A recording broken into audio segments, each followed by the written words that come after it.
Mtaji ni afya yako, zingatia unachokula. Mtaji ni afya yako, zingatia unachokula.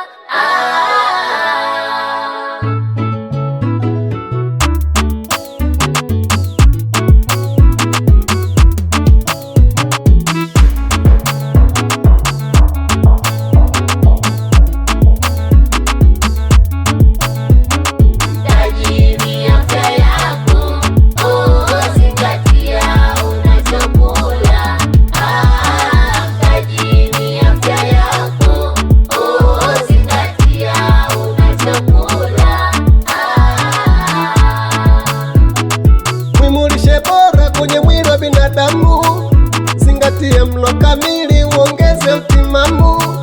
Kula mboga za majani uongeze na damu. Kupata mlo kamili njia hizi ufahamu.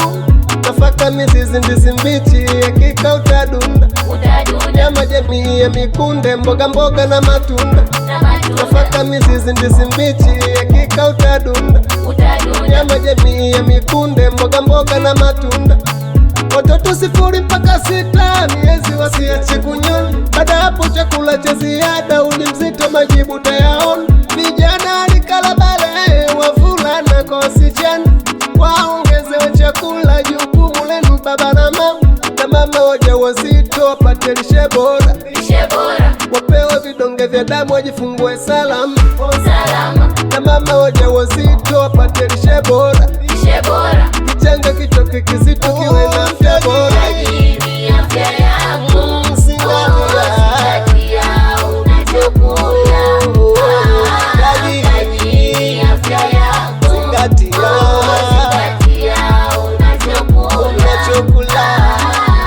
Lishe duni ni mwili kukosa virutubisho vinavyostahili, sababu kutozingatia taratibu za mlo kamili. Wakati mwingine mila potofu hupelekea kuwa na lishe duni. Mfano, katazo la mayai kwa watoto baadhi ya makabila. Na athari nyingi za mtu kuwa na lishe duni.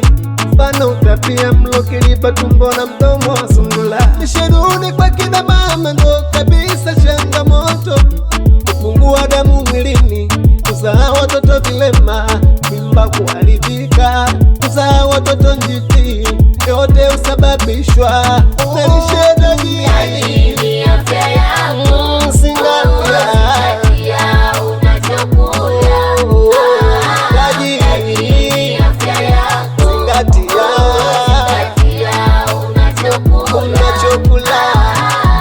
Lishe endelevu inalenga makundi muhimu matatu: watoto chini miaka 5, vijana rika la bale, wamama wajawazito na wanaonyonyesha.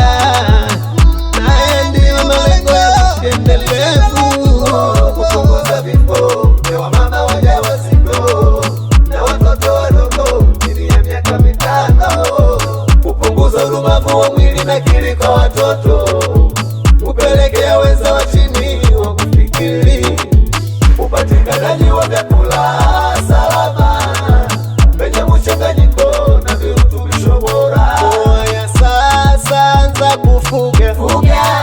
Mfuga kuku pate mayai. Ufuga sungura na samaki. Ukilawa utapata protini. Anza kulima mboga za majani. Mchicha, tembele, maragwe na kunde. Usisahau matunda mbalimbali, ndizi, papai.